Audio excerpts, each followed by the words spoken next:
Now we are getting our first presenter. Just a little bit housekeeping before we get started. If you have any question during his presentation, please type them into the question box. I will bring them during the presentation, and we will also have time for questions at the end. Without further ado, we will turn the time over to Dr. Farah Isse, our presenter today.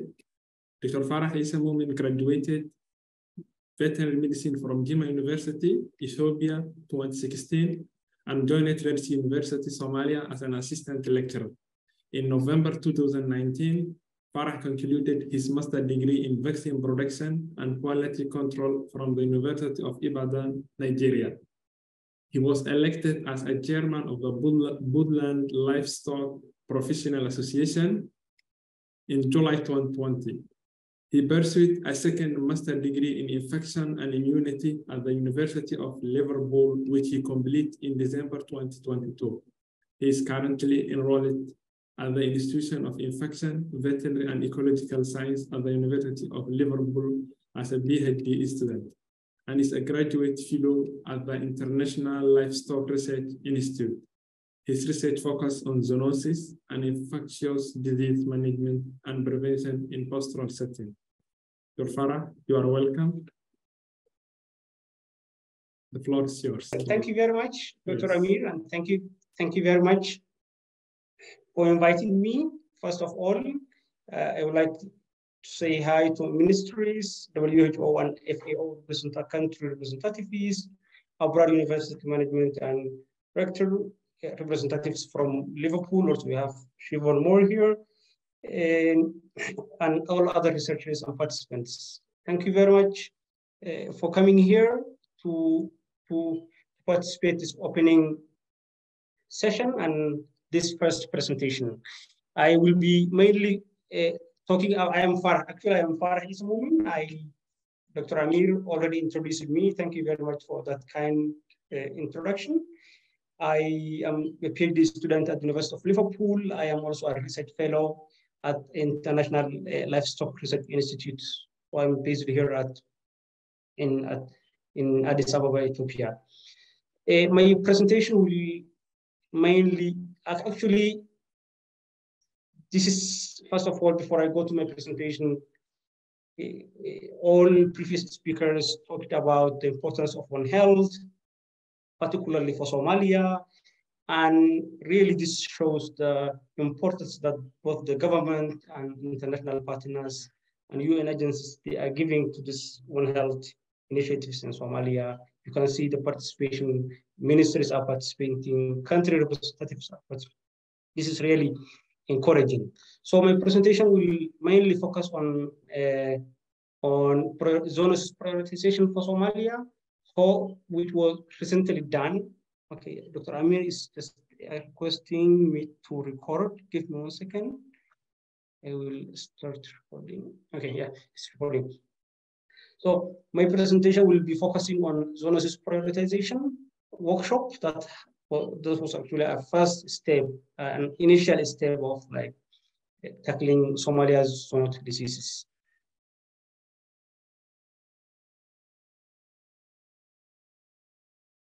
Okay, so my presentation will focus on initial overview of what One Health is, but I think it's already introduced. I will also talk about a little bit on zoonotic diseases and zoonotic diseases and Somalia in particular, why they are important in our context. And then I will talk about One Health zoonotic disease prioritization workshop process, and then the outcomes of that workshop. So by definition, One Health is an integrated and unifying approach that aims to sustainably balance and optimize the health of people, animal, and ecosystems. This recognizes the health of human, animal, and environment is highly interdependent, and this is the last definition endorsed by the 4 UN agencies, that's FAO, OIE, UNEP, and WHO recently. And the main sectors and disciplines of One Health are environmental health, human health, and animal health. And then we have the machinery to bring One Health into operation. And that's what we call the 4 C's. That is the communication, coordination between sectors, capacity building, and then collaboration. And then if we do this systems or this collaboration, communication, and do capacity building, we will end up health ecosystem, health animals, and health humans general. And why do we need One Health? The history actually begins, we had within the last decades, pandemics actually, if you can remember, were highlighting the world news, and the pandemics were highly frequent compared to previous decades. Maybe we had actually very big pandemics in past, but the frequency was not like very frequent as we have recently. And this was due to so many reasons that most of them caused by human. So emerging infections are increasing in frequency due to globalization, due to increase of trade, due to high population densities recently, and so on, and so many other. And we have more than, we know that more than 60% of emerging and re-emerging infections mostly come from animals, and actually mainly from, to be specific, mainly from wildlife. And within, even if you don't even go far, but within the last 20 years, since 2000, we had so many outbreaks. We had SARS, we have H5N1, H5N1 again in poultry and swine. We had MERS, we have Ebola, Zika, and recent COVID-19.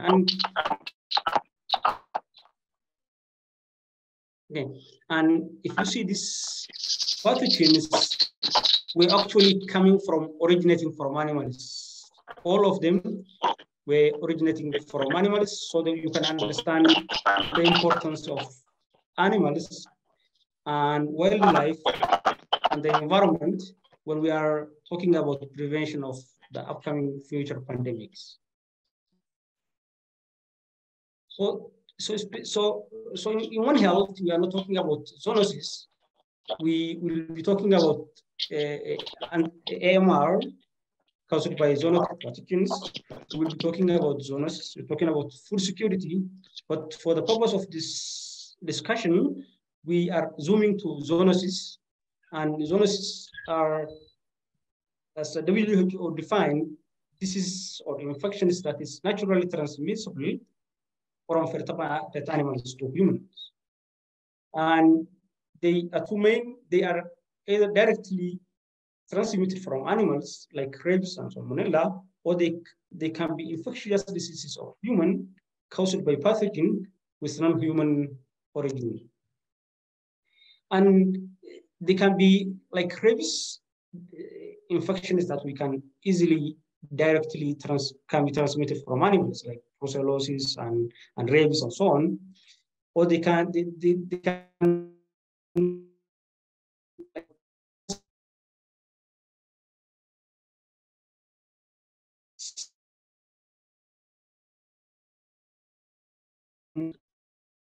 few cycles, they can be like animal, and the ones we have dengue and chikungunya, there was some genes, or they can be animal origin, but now they are exclusively just human to human disease, currently like HIV/AIDS. So we have actually diverse types of zoonosis we're talking about.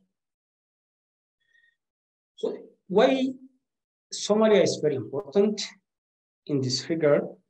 We have large population of pastoral communities, and these pastoral communities have high proximity to livestock. They live with animals. They are milking animals. They are living with animals. They have actually very close contact, which increases the risk of zoonosis. Again, these communities have difficult accessing basic health services normally. And then there is also uncontrolled livestock border movement between our neighboring countries like Ethiopia and Kenya, where zoonotic diseases can be transmitted from the border to Somalia or from the border from Somalia to other countries, which can be also increase the risk. And the other challenge we have, specifically in our countries, there is a little is known about zoonotic disease in Somalia. And zoonosis research is quite low compared to the neighboring countries. This is a recent zoonosis scoping review done in the region, and more than 2,000 papers found. Only 63 papers were talking about Somalia. And when you compare like Ethiopia and Kenya, where we have more than 600 or 700 studies done, there's a huge reference. There is another systematic review which we have done recently before this prioritization workshop, which was not yet published, found just 72 papers. So you can see the scarcity of research in Somalia. And this one we're not talking about recent years, we're talking about all past like 100 years of research. So why zoonosis prioritization are important? As we know, the funding we have is limited.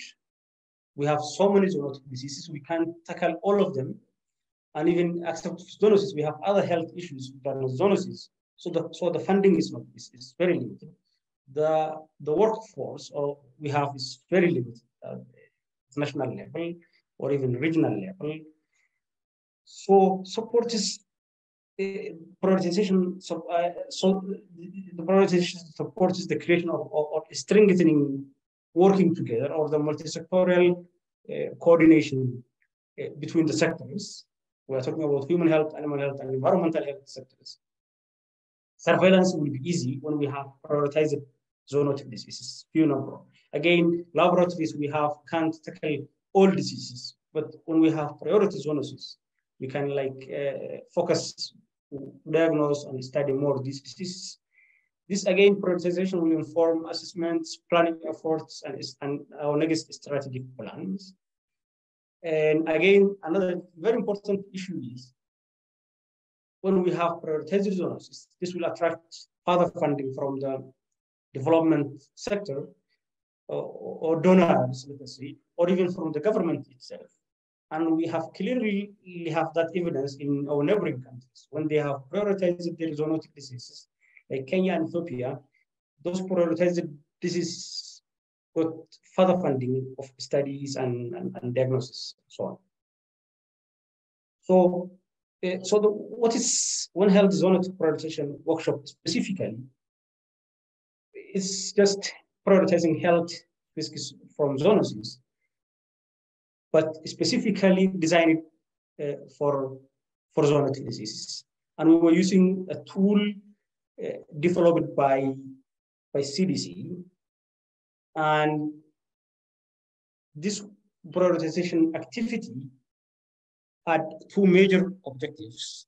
The first objective was to prioritize zoonotic diseases of greatest concern of the country. And the second main objective was to develop next steps and action plans to address the priority zoonotic diseases in collaboration with other health partners. And why this activity selected this One Health Zoonotic Disease Prioritization tool specifically? Because this tool uses multi-sectorial One Health approach, and that's what we need. We don't need to leave out some sectors and have only, for example, a Ministry of, for example, livestock prioritizing zoonotic disease. You need to have this tool will help you to bring everyone on board. The tool itself is a One Health approach to prioritize disease. Then the tool also was helpful as it gives equal input from all human, animal, and environmental sectors, and again, informs assessments, planning, and the next strategic plan.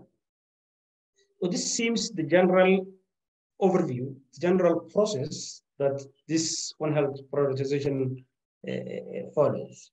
The first step is preparation phase, and then this is actually before the workshop. There's a lot of preparation, a lot of work that we will see later on. And then when we come to the workshop, the team will develop criteria to prioritize zoonosis, and then they usually develop questions for that criteria, and then the criteria themselves were ranked, and then diseases were ranked based on that criteria. And then after diseases were ranked, there was actually another step where the stakeholders were discussing next steps and action plans for multi-sectorial and One Health engagement. So during the preparation phase, the work started around September or around October 2022. Time was fixed. This workshop happened around 7th to 9th of February 2023. CDC was contacted by University of Liverpool team led by Dr. Siobhan Moore regarding possibility of the workshop. Then CDC recommended again WHO to lead the workshop. And then the Ministry of Health had focal point, and that focal point was also very active, coordinating the activities during that time. With the help of the Minister of Health, co-planning team members were identified and developed. Again, financial support for the workshop was confirmed from the University of Liverpool. Again, before the workshop, there was again a facilitator training workshop, or it was 2 days. It was also 5 to 7 February 2023. That time was also fixed at that time. So these facilitators will help maybe if, for example, Somalia or needs to prioritize or revisit this zoonotic disease after a few years, or if we need zoonosis prioritization at state level, these facilitators from the different sectors can lead without the help of this the external support. So then relevant participants from human, animal, and environmental health were identified by the Minister of Health. So this team will be the main participants of the workshop. They were divided as facilitators, voters, and advisors. Again, a list of 33 zoonotic diseases of the greatest concern of prioritization were identified. This we have to get like a long list of zoonotic diseases to be considered. So where these zoonotic diseases are coming from, they are coming from the literature review, and even if they are not identified in Somalia, they can be a risk in the region, in the other regional countries. So we don't miss any potential zoonotic diseases. From this long list of 33 diseases, an extensive literature review was done to get more information of these diseases in Somalia. Then zoonosis list was approved from the core planning team, from the different sectors in the country. And then that was the preparation for the workshop. And during the workshop, actually the first day, the initial zoonotic diseases list was finalized, and the findings of the literature review was presented to the participants.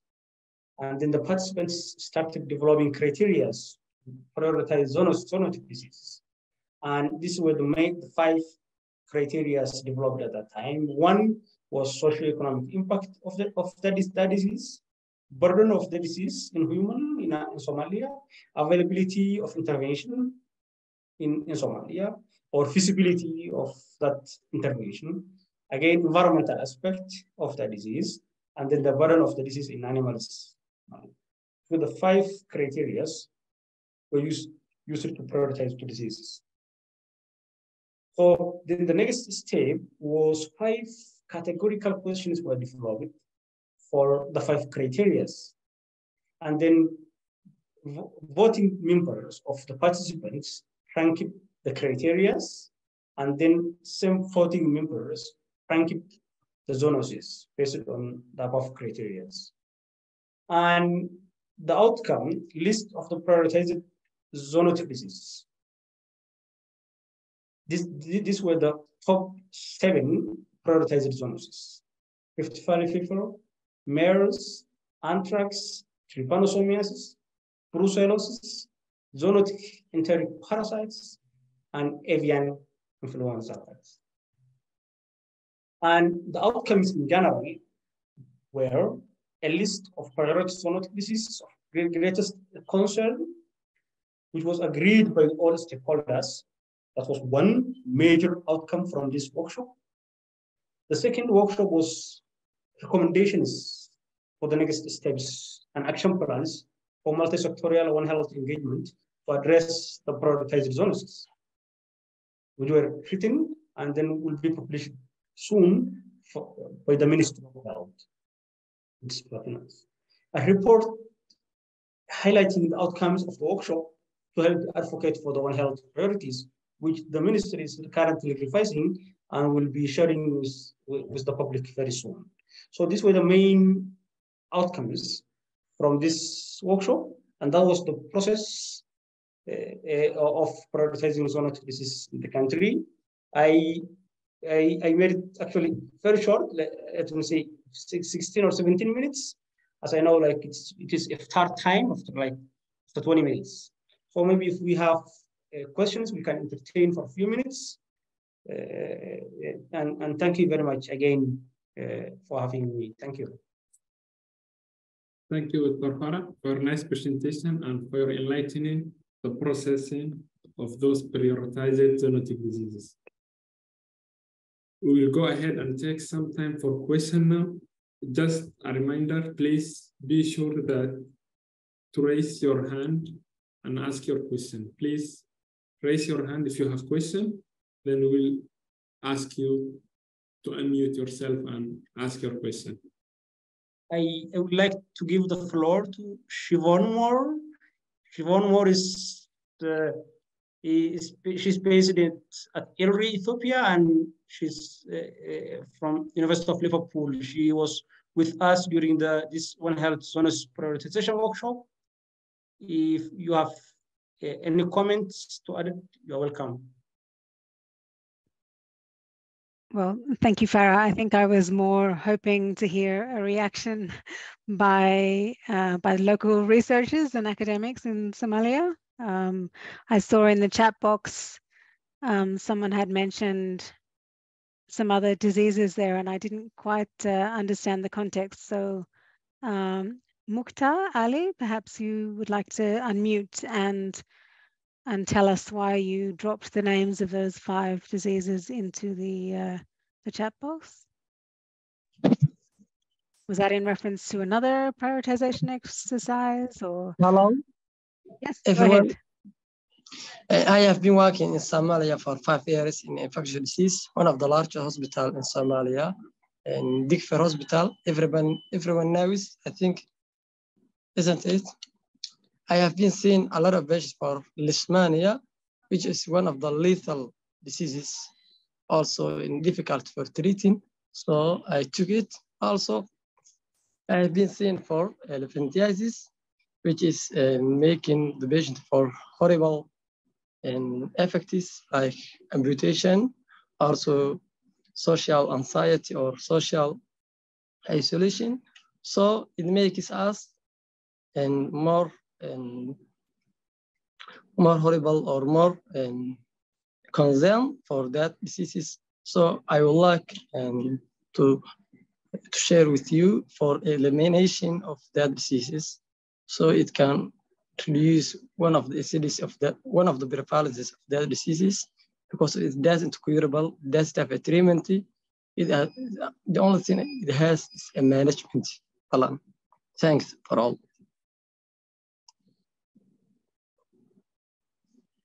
Okay, thank you for that. I think maybe Farah, would you like to maybe react? Actually, Yeah. Yeah. Thank you very much, Farah. I think I can see most of these listed diseases are diseases we call neglected tropical diseases. They are diseases of actually the poor people, let us say, in that way, because they have been eradicated in many developed countries. And they have some zoonotic aspect.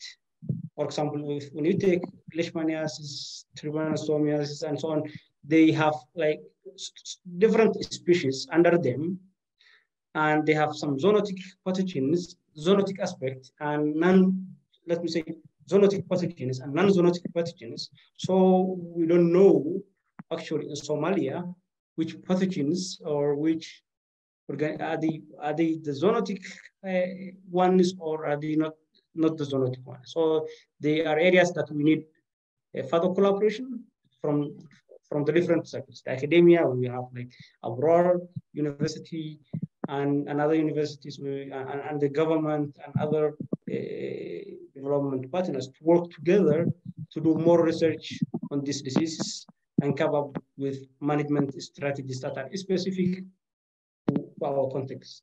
Thank you. Thanks. But if I have content, we'll have to target this every context. It's quite difficult to hear you. Can you move to a better location? Tamam. Everybody hears me Yes, now. better. Thank you. And these diseases are caused by one of the species like Testacea or mosquito. The only thing it needs is factor control, and that's the need for identification of the species, but the need is for breaking for chain, so it can release the burden of the disease. But it has the need for identification. What's the disease? What's the beast? What type? The only thing we can do in Somalia is breaking the cycle. If we break the cycle, it can reduce the burden of the disease. So a lot of which maybe reduce the society inside the society. Also, it can reduce the incidence of the disease. Thanks for all. So perhaps just to add, of course, vector control would be important for most of those diseases, with the exception of Ebola. But I think what Farah was saying is that what we don't know is whether in Somalia, additional controls imposed on animals and livestock, or dogs in the case of leishmania, or wildlife in the case of leishmania, whether those additional measures would be required in animal populations. So that remains a gap within the Somali context. And when we were making decisions around whether to call something a zoonosis in Somalia or not, we found that there was a paucity of data. And really there's a lot of lack of data in many of those diseases, even in Ethiopia and even in Kenya in some contexts as well, particularly for leishmania. So to the researchers online in particular, if you are looking for ideas for research projects trying to understand the zoonotic foci of important neglected tropical diseases, is a possible research direction for Somalia. Abdallah, I see you've put your video on. Would you like to weigh in on the conversation?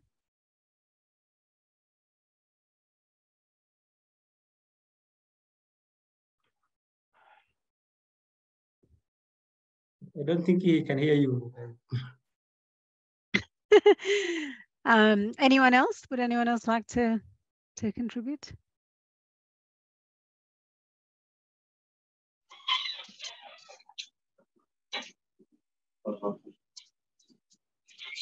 Mukhtar, you've unmuted. Did you want to add something? Also, could I add for something? Also, in Somalia, as infectious diseases, we have been working for a lot of patients in our hospital. Also, one of the most concerned things is postpartum complications for maternity. Also, child mortality is as such. And also, I'm thinking for one of health is one of the latest, one of the last steps we could take, because of one in our mothers, in our women are dying for maternal complications, like late complications for maternity. So we must prioritize for that things, because of One Health is in Somalia. We have a lot of priority than One Health program. It can become later, or it may be very good, but we don't have first steps in life, is because of a lot of children are dying for one of the preventable diseases like cholera, like tetanus, like diphtheria, one of the preventable or the preventable deaths.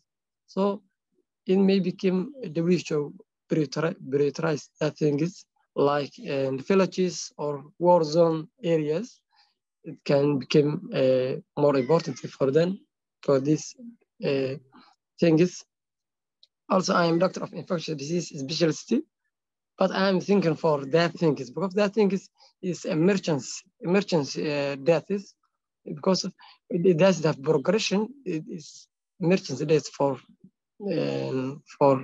that complication, because of, I have been saying of a lot of tetanus patients in our hospital, because of it can be prevented for only for vaccination, or for if we upgrade for a vaccination program, or it can save a lot of million people, even children or adults. So we have to prioritize that basic life saving, like development for maternity issue or vaccination status, because of, as we know, Somalia and infection diseases, preventable infection diseases are still up high. Then non-tropical diseases, neglected tropical diseases, or zoonotic-related diseases. Even preventable diseases are still unsolved, because of I have been seeing a lot of patients for that disease. Thank you. Thank you for having me. Thank you. Thank you very much. Do you have still time for me to say something? Yes, Yes, please, yeah. Dr. Abdullah, go ahead. Okay. Thank you so much. I'm glad to see Dr. Seyfoun and Mukhtar here. Just that you are with us in the office here, inshallah. And we are looking forward to see you one day here in Mogadishu. So I just want to, in summary, to support the point of Dr. Mukhtar. I am a professor of parasitology working in Somalia for 7 years. And really what he's talking about is great point. And even it should be, and I am very glad that he is here and to mention that. So I'm not going to repeat more, but I'm going to ask Dr. Mukhtar himself. Maybe I want to help the committee of the prioritization of the diseases. Maybe Dr. Mukhtar, do you have any report to the Ministry of Health as a stakeholder when they go to the meeting with these reported diseases in the hospital? Because I agree with you, these diseases are there, and we're really working here to try to do something for Somali community for this very important, yes, although neglected tropical diseases, leishmaniasis, onchocerciasis, yes. But please, Dr. Mukhtar, just if the report of these cases in hospitals or in your clinic reach the Ministry of Health so as to be discussed there in the workshop, this is maybe will be, I don't know if it is, that is what I think, that they don't have reports of these cases you are seeing. Maybe it will be one of the reasons that they didn't include it in the discussion, because it's very important for Somali community. So just I want Dr. Mukhtar to tell me, is there any annual or monthly report to Ministry of Health so as to consider these things in at least in the next step of the next meeting for the zoonotic diseases prioritization. Thank you. Okay. Thank you. Thanks. If you give me a chance, so I wanted to add something. Please go ahead, Abdurrazak. You also have thank Ahmed you. Sidit Okay. next to you. Please go ahead. Okay, thank you very much indeed. My name is Abdurrazak Moulid, and I am a public health survey advisor for Valderrama Minister of Health, and also I'm a lecturer in Benadir Hospital. I'm public health, Master of Public Health. So I wanted to add something for Mukhtar because of his raises some important issue.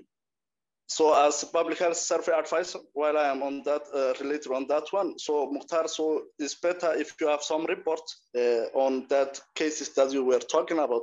It's very important issue.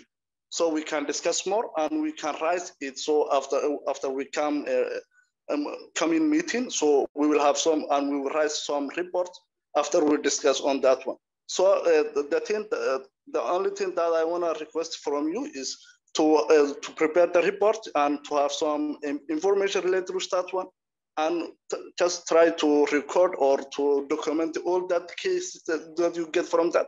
Because of, as we are talking about as zoonosis, so mainly we are going to focus on the cases or the species which cause on that cases, is it related with zoonotic or not? Because of, as Dr. Farah mentioned before, he said there is some zoonotic pathogen and non-zoonotic pathogen. So in order to classify on that one, it's better to have on data related with the cases that you get from that patient. After that, we will identify that one. The other thing which is very important is if you have that much case, it's better to do research related with that one, and in order to get some information to that one. Thank you very much indeed. Yeah, okay, lastly, I think before I give back to Dr. Amir for closing, I think because it's iftar time, Ahmed Said is also raising his hand. Please go ahead. Yeah, thank you, Farah. My name is Dr. Ahmed from Somaliland.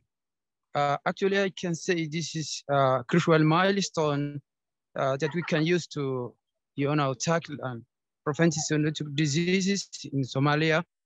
But what I can see is that, some of the diseases that have been listed in this prioritization might not exist in wide regions in Somalia. Because, for example, if you can see trypanosomiasis, I think trypanosomiasis is one of the diseases that, currently is not existing in different regions in Somalia. So what we need is that, in the next step, we should take research in order to, identify these prevalence of these diseases. For example, such kind of trypanosoma. Thank you very much. Thank you very much, Ahmed, for that suggestion. I will give back Dr. Amir for closing the session. And thank you everyone for participating there. Yeah. Thank you, Farah. Sorry, thank you, Dr. Farah and Sefion for helping me indeed.